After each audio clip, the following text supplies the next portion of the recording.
Oh, damn. Dr. Richardson's prepping for surgery. Why did you report he wasn't here? I must have misunderstood. Woodstock, baby.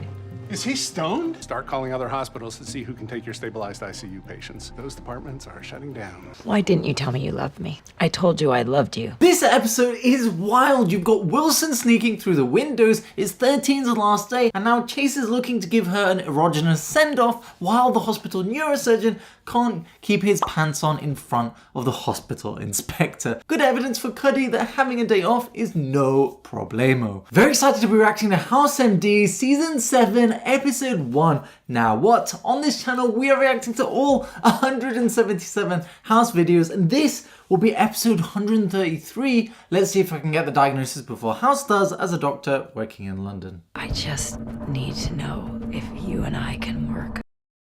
It's okay. It's gonna get infected.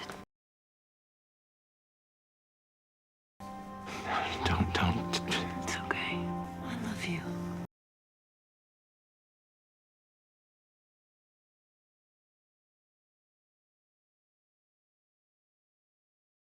So now what? I have to go home, get dressed, and go to work. Anybody see House? He was in pretty bad shape yesterday after his patient died. I'll be right back. I say we turn off our phones and give the morning to us. Okay. Richardson's threatening to quit because he's basically been a prisoner at the hospital. You need to relax. I am going to make you a magical bath. We'll have bubbles. I must have solitude to focus my creative energies. Did you know that if we don't have a neurosurgeon on the premises, all the puppies in the world will choke to death for the next 16 hours? You are the new neurosurgeon. What?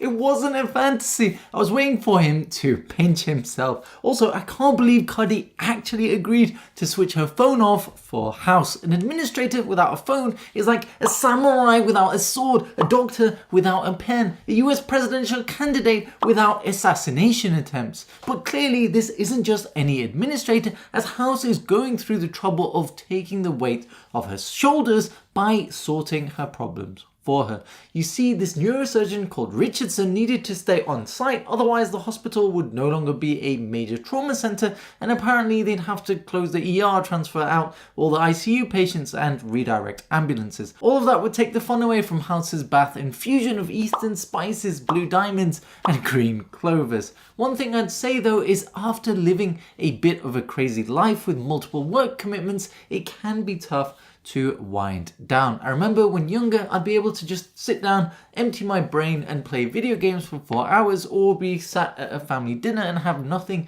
in my brain but monkeys playing tambourines, but that's very different now. There are always random tasks that pop into my brain that I feel compelled to do straight away, but it's not the time for it. That's part of why, as I've become more self-sufficient and less a formal employee, it's been more important for me to ring-fence time in my schedule for relaxation. Otherwise, I'll just keep working until there's nothing left to do. Am I the only one? Well, who cares, because this House Cuddy romance is finally coming to a head after 6 seasons of grueling foreplay. But there is a small elephant in the room. She's still engaged to Lucas, unless I've missed something.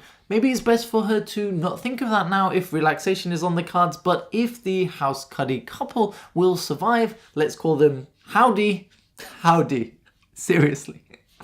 So good. If Howdy will survive, then ties with Lucas must be laid gently into the peaceful rest of a cataclysmic incineration. Alright, what's happening with Chase officially becoming a neurosurgeon now? Let's find out. I'm not a neurosurgeon. Which would matter if you actually had to do some neurosurgery. All you gotta do is stand around and keep the ER open. It's an administrative problem, not a medical one. Hide your on it. Why are you going to Rome? Your flight's tomorrow. The Buena Esperanza Medical Center in Rome is doing a Huntington's trial. This research is in its infancy. I'm worried about you. Oh, well, that makes it all right then. The secret bath is burning my lady parts. Burning means it's working. Can we get out? I was so waiting for you to say that. I'm a neurosurgeon. No, you're not. Dr. Cuddy's first assignment was for me to get to know everything about Dr. House's team. You notified DPH that there's no neurosurgeon on the premises. When DPH shows up, they're gonna shut down our ER. Got every faith in your ability to solve the problem. Or we get Richardson. He's sick. And we're doctors. We get people better. Always wanted to open a bottle of champagne with one of these things. I might have got that slightly wrong. I know you're in there. I can hear your cell phone ringing. You can't just not show up to work. What's Cuddy gonna say?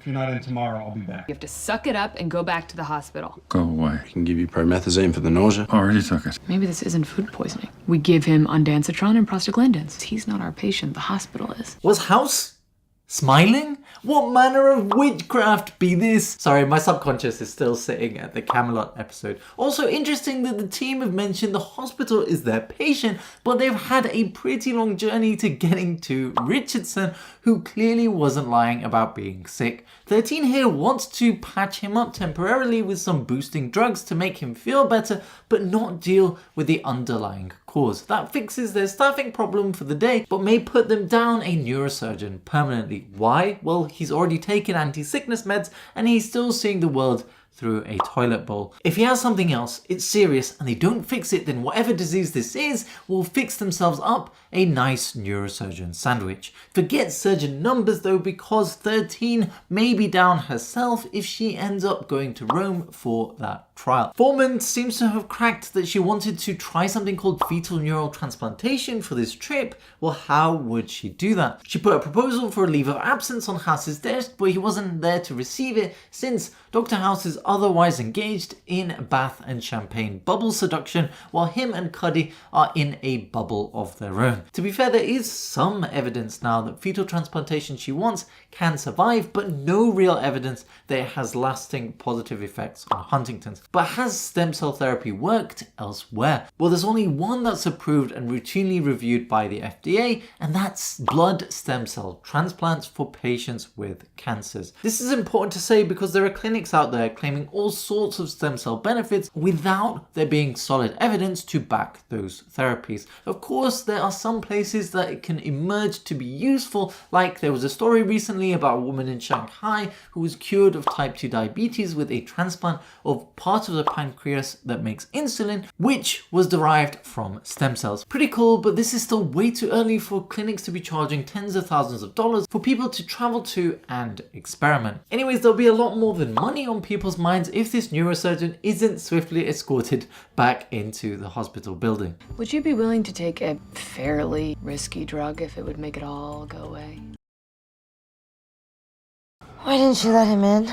You were thinking about Wilson while we were having sex. You were hiding me from him. Wasn't sure if you were ready to go public with the whole us thing yet.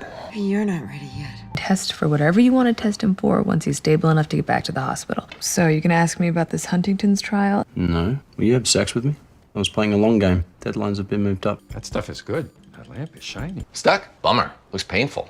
Will you please let me in? How many Vicodin have you taken? I'm serious. Cuddy and I are now Cuddy and I. Honey buns, we got company. I'm not on drugs. It doesn't take a brain surgeon to figure out that he can't perform brain surgery. Chase is running labs. Right now, the top two contenders are hepatitis and peptic ulcer disease. If you're forced into this, it's not gonna work. Oh, damn. Dr. Richardson's prepping for surgery. Why did you report he wasn't here? I must have misunderstood. Woodstock, baby. Is he stoned? Start calling other hospitals to see who can take your stabilized ICU patients. Those departments are shutting down. Why didn't you tell me you loved me? I told you I loved you. This episode is wild. You've got Wilson sneaking through the windows, it's 13's last day, and now Chase is looking to give her an erogenous send-off while the hospital neurosurgeon can't keep his pants on in front of the hospital inspector. Good evidence for Cuddy that having a day off is no problemo. It's a bit unclear why House isn't able to drop the good kind of big L for Cuddy, as it seems he's been dreaming about this moment ever since his beard sprouted its first sapling. Now it's actually happening. Is he unwilling to open up the dusty cobwebbed gates to his cardiac chamber where his 4-chambered pump knuckle sits apprehensively waiting, maybe to be skewered again? So it's global shutdown, internal mayday, abort mission Cuddy, and back to the comfort of the lonely misery we know rather than the risky love with a glimmer of hope that we don't. This may not just apply to love though. I talk about this book a lot, called The Courage to be Disliked, and I do because it opened my eyes about how our desires for comfort stop us from achieving our potential. See, many of us believe that we have hidden talents that if the world would just discover and take note of, then we'd show who we really are. But we hold back because if we tried, really gave it 100%, then failed, we'd have to confront the reality that we may not be as talented as we thought. But it's this painful confrontation, this act of bravery that allows us to rock our foundations and build up brick by brick until our talents really do match what we're capable of. Of course, this type of journey isn't for everyone, but the first step to have the vulnerability to try is what can elevate people's realities. Can you relate? Well, let us know in the comments. Either way, there may not be much to relate to for long if Princeton Plainsboro becomes a museum, so let's see if Chase can get his neurosurgery accreditation quickly. Funny how we've seen him do neurosurgery with brain biopsies on multiple occasions, but only now he's admitting that maybe I shouldn't have operated on every part of a patient's body without being accredited. I understand why they do it though, I just wish I knew what type of surgeon he actually was. Maybe they'll tell us. Let's find out. You can't say it. Nope. Why? I forgot to grab the Lobe gets you 1 point. Lab shows negative for everything. The place is crawling with suits. It's over. He should be coming down by now. What if his behavior isn't a side effect of the Ondansetron? What if it's a symptom? He's been stuck here in the hospital a few days. Not exactly stuck. I snuck out. The seafood festival at the convention center. Did you eat any roe? Not me. If I'm right, the antidote is fast acting. My old self was boring. Can't we keep the new self? I could fly over for a few days. Friends. I guess we took the long way around to being friends, huh? I guess we all did. This isn't gonna work. You can't just say that and shut up. You're gonna remember all the horrible things I've done. I am an insane choice for someone who has a kid. Tell me any of that isn't true. I believe you wanted to talk to Dr. Richardson, our neurosurgeon. Tell me how you treat a cerebral contusion. I would watch for edema and transtentorial herniation. Good enough? Tab thought we should have a little party to see you off properly. I never should have flashed him. Earlier today, I asked you about having sex. No. I'm getting mixed signals. See you at the cake. I don't want you to change. I know you are always gonna be screwed up. But you're the most incredible man I've ever known. So unless you're breaking up with me, I am going home now. Who's cutting onions here again? Is that pepper spray? How is there chili in my eyes? Seriously though, that was beautiful. What's even more beautiful was 13 getting frog eggs from Dr. Richardson's little secret escapade to the most dangerous live food convention. Not like flashing your Rolex in South London dangerous or run for the US presidency dangerous though, but still a small risk. Ordinary fish roe, by the way, is fine, so is caviar, as long as it isn't contaminated, which they usually aren't. The type that he had was frog eggs, and some species of frog can produce poisonous eggs, like the strawberry poison frogs, which absorb alkaloids from the insects they eat and store them in their skin. Interestingly, these frogs actually feed their own tadpoles the poisonous eggs. For them, that gives them their skin color and loads them up ready to release in case they feel threatened. Natural definitely doesn't always mean good. What was a bit unnatural here though is that 13 hyped up the drugs that she was going to give Dr. Richardson as dangerous, but then went ahead and gave Ondansetron. Then his madness was an expected side effect. I've given this drug hundreds of times and it isn't exactly the love child of LSD, poisoned frogs, and a strip club rolled into one. It's actually a pretty strong anti-sickness though, which can be used for chemotherapy, although it can make people constipated. An interesting anti-sickness though is Metoclopramide. It's used pretty often, and if you give that to young women, then they can have a dystonic reaction where their muscles spasm because of how it blocks dopamine in their brain. In some patients, it can even cause facial changes that could be irreversible. Seems like House and Cuddy may be becoming irreversibly a thing here. The man deserves some happiness after all the people he saved, in all fairness. I mean, he really is an incredible man, and not just to Cuddy. Maybe karma is real, well, as long as you look past the lies, murder cover-ups, infecting colleagues with Legionella, and the list goes on, but all for a good reason. All right, let's find out.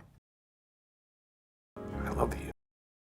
Where's 13? I don't think she's coming. She's not going to Rome. She's not even in the trial. She's been lying to us all day. Both her phone lines have been disconnected. She's just gone. But you know what this means, right? 13 never struck me as a person that does goodbyes well, but in true House fashion, her exit was shrouded in deception. How else could she do it? Clearly, she doesn't want to be found. But you know what this means, right? There's an empty spot on House's team. Maybe they could call me, except when this was filmed, medical school was a distant dream that I stared at with my pimple-laden face as I cooked the only thing I knew how to make, fried sausages. I wish I was lying. Good fleshing out of the characters here. 8.3 out of 10 entertainment, 7 out of 10 accuracy, as the drug reaction was exaggerated, to put it kindly, and I suppose there was a diagnosis with a neurosurgeon, and it was a pretty good one, so 8 out of 10 for that, although the medicine clearly wasn't the focus here. This episode only makes sense when you watch the previous one where House has difficult decisions stuck under the rubble.